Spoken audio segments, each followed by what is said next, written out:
Hey everybody, my name is Gopali and this is my presentation on hacking and securing IoT devices. Just a quick disclaimer going forward. I'm not condoning any malicious actions that may stem from this presentation. This presentation does contain some sensitive topics, so just letting you guys know that. I'm not acting maliciously, nor have I ever acted maliciously.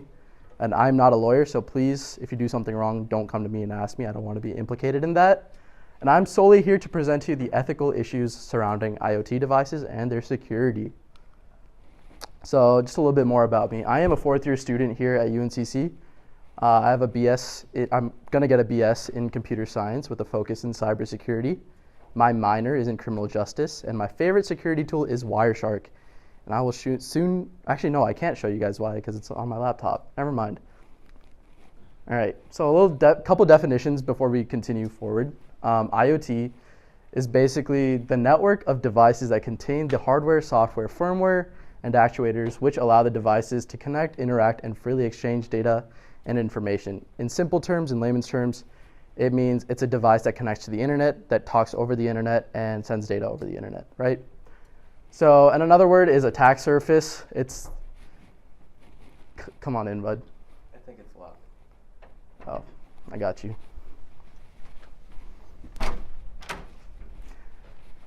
Alrighty. Getting back to the point, attack surface is the set of points on the boundary of a system element, or an environment where an attacker can try to enter, cause an effect, or extract data from that system element, or environment. Attack surface is also just known as what can be attacked within an environment, right? So it could be a PC, it could be an IoT device that I will be covering later on. It could be anything that's on the network, right? So what is IoT? IoT stands for Internet of Things. It's basically all these devices that are surrounding us, right? Who here has like a smart bulb or something like that? Okay, so stuff like that, right? It's hardware that connects to the internet and transmits data, and it can also be controlled and monitored over the internet. So yeah. So a couple questions for you guys. What are some IoT devices that you guys use? Ring camera, would that be considered one? Yes. Your Sonos speaker. I like those. Those are nice. What about like LED lights? Yes. My watch? Your watch. Yes. My wireless earbuds? Your wireless earbuds. Somewhat, those are Bluetooth connections rather than, they don't really talk to the internet. But it's in the ballpark. Heating. Oh yeah, your like Nest or something. Yeah. All right. Nice. Cool. Yeah, those are really good examples, guys. Voice assistants. Sometimes those Sonos speakers have like Google or Alexa or something like that mixed into them. Smart locks are very important. Those can get hacked pretty easily. Garage doors. Who here has a garage door where they can open it from their phone? So that talks over the internet, right? So if you can open it from your phone can only send out like internet signals, internet packets, internet traffic, and that's what controls that garage door opener. Light bulbs and speakers. Many of you seen this light bulb? Thank you, Beta. Who remembers this? My little toy, right? So if I can pop it open. So here, oh, I got it on my shirt. So this is a hacked IoT device, right? This is one of those smart light bulbs. It has a Wi-Fi chip inside of it. Do you guys want to see it again, or should I pass it around? Are you guys good? You guys want to see it? All right, cool. So if you guys look, there's a little green chip inside of it. And basically that chip is an ESP32 chip, which causes it to connect to the internet, right? And so we hacked it. We uploaded some, where did the clicker go? Oh, okay. So we put our own software on it, our own firmware, and now it can act maliciously and capture internet packets and log people off Wi-Fi and do a lot more dangerous stuff. So all of this to say, the problem at hand is by this year, there's going to be 75 billion IoT connected devices. And with that many devices, you're going to have to secure it, right?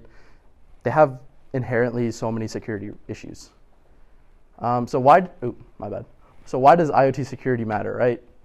IoT devices are everywhere. Like I said, 75 billion, which is a big number. And the attack surface, which I said is just anything that can be attacked within a network, is massive due to creators having like an insecure design. So like with that light bulb, you saw how easy I just popped the top off and like, so it literally takes that soldering iron, computer, and wires. That's all you need to make that pretty dangerous. And then the safety of our children. Beta, could you please play this video? Yes. Thank you. This is a really fun video. Someone hacked a Ring camera in a little girl's room and started playing this. The camera was supposed to be an added level of protection, a way for Ashley LeMay to keep an eye on her 3 daughters and seem close by while working her overnight nurse shifts. The Ring camera was a Black Friday deal and came with a recommendation from another mom. She had one and she was, like watching her kids on her phone, and I was like, oh, you can actually speak to them. That's really neat. 4 days after the camera went up, 8-year-old Alyssa heard something strange coming from her room. Well, first when I came through the hallway, I found my sister's, and I heard some music, like just in the window, so I come upstairs, and I hear some banging noise. I was like, who is that? Playing back the Ring video recording, this is what her parents saw as Alyssa searched for the source of the noise. What is that? I'm your best friend. I'm Santa Claus.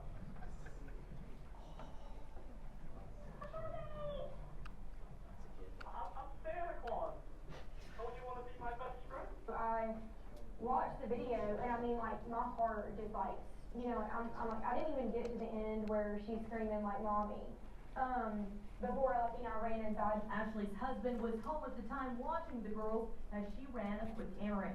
The mysterious voice taunted her 8-year-old with music and encouraged destructive behavior before her dad came into the room, ending the terror. And they could watch them sleeping, they could have watched them changing. I mean, they could have seen all kinds of things. Honestly, my gut, it makes me feel like it's either somebody who knows us, or like somebody who's very close by. The camera now sits on the counter, disconnected, waiting to be returned. Great. How does that video make you guys feel? Disgusting. It doesn't make you feel good, does it? Right? So this is all due to security risks with it. I'm going to show you how I afforded Security risks that are with these devices. So some of the common security risks that we see is default credentials, right? So when you first get a internet connected device, any sort of device, a router or something, you get a default password, right? So usually the user ID is admin, and the password is usually just password, right, guys? So those are, and people tend not to change them, so it's pretty dangerous at the end of the day, right? Unencrypted communication, some of the traffic that's going from these devices is completely unencrypted, so someone could capture the packets using Wireshark, which I would show you guys, but I can't right now, and just kind of exfiltrate data from it. Exposed interfaces, that's just logins, like you can log in actively to the portal to access these devices. It's pretty dangerous. The next point is the lack of security patching, so companies will send out updates over the network to these devices, and if you choose not to do it, you won't get a security update, which will make your device vulnerable to certain attacks. And then physical access risks, like that light bulb. You can crack it open and do what you want. This is a cool list of CVEs, so common vulnerabilities and exposure. It's a list put together, and it shows all the issues that are on these devices. I will not get into it right now, just constraint of time, but we will continue. So here's my first case study, the Mirai botnet attack. Who knows what a botnet is? Okay, would you care to explain what a botnet is?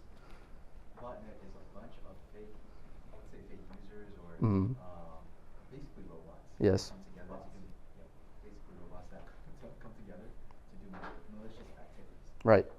Yeah, so it's a bunch of devices on a network that are attacking and sending traffic to a singular network device and taking it offline, right?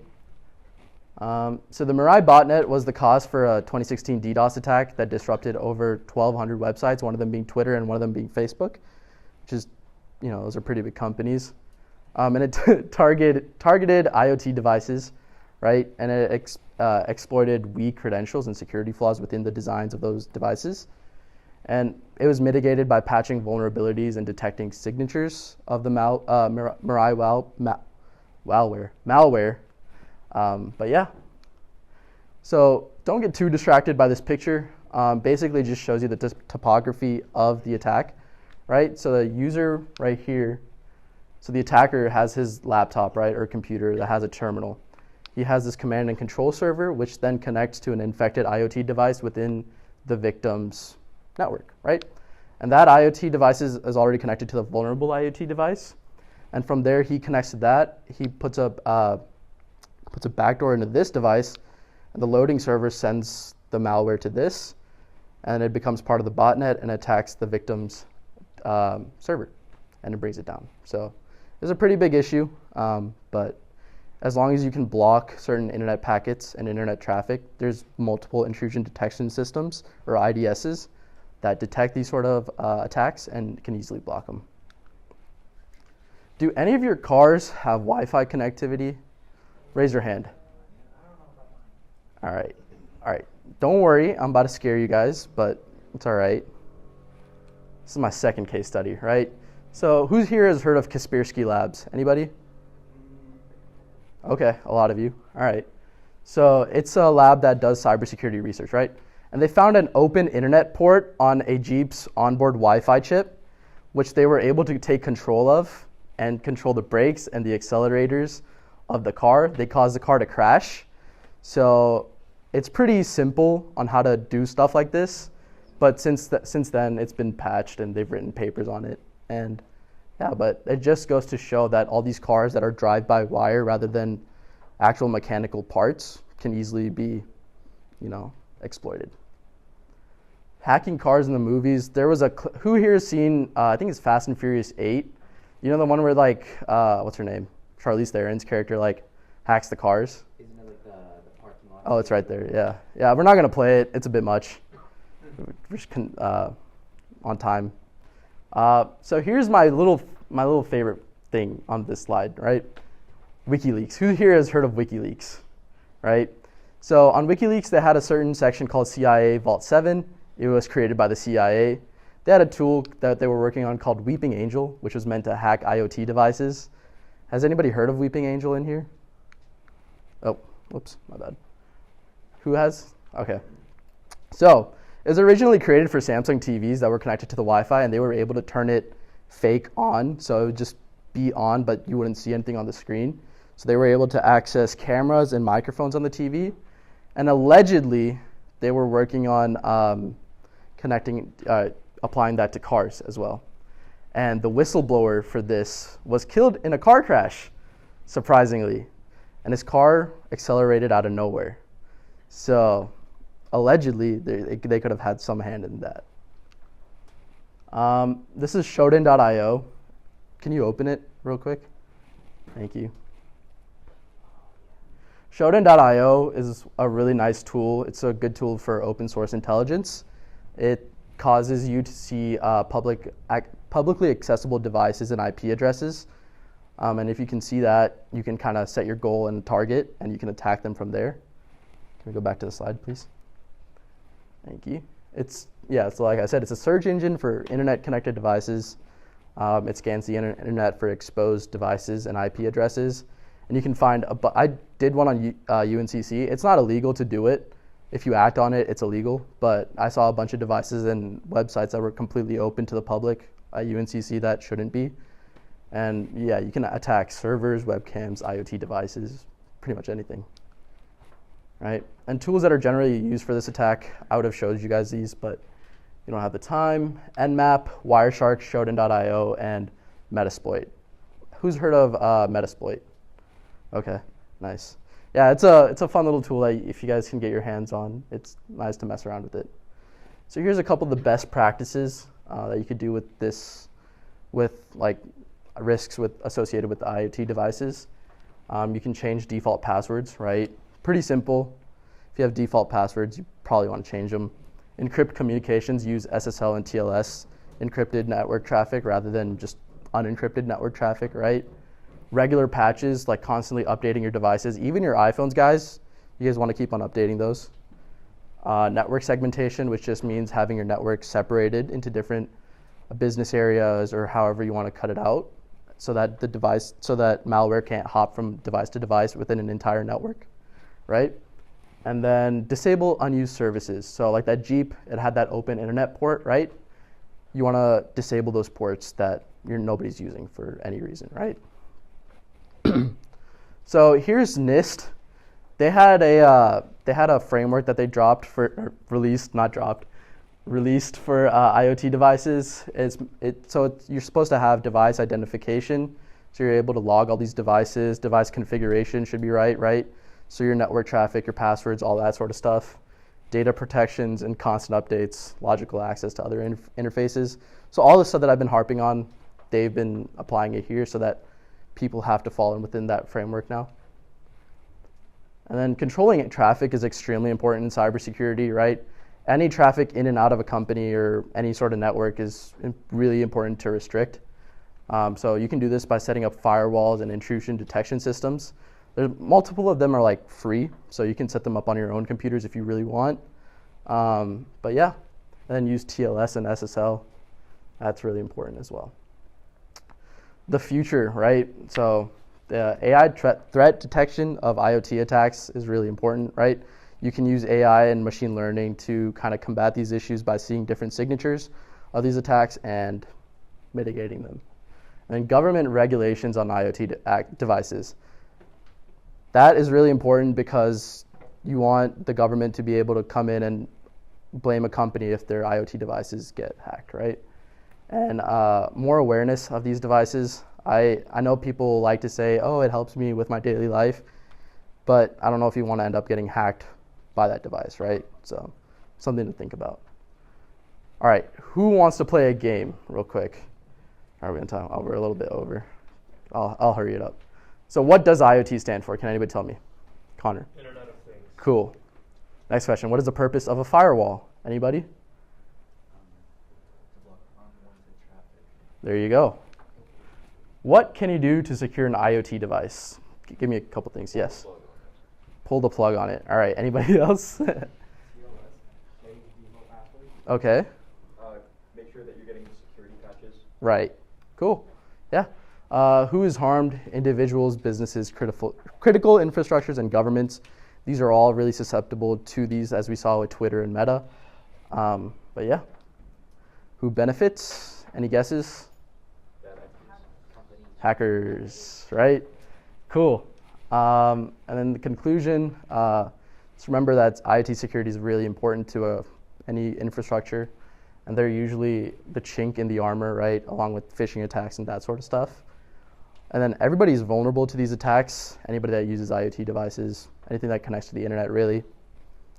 And then you can secure all your devices and connections all over the internet, right, so that you can control that traffic. And then analyze what security policies are being created to curb these attacks. You want to make sure that your government is doing the right things to do this. It's your job as a citizen to help with policy making.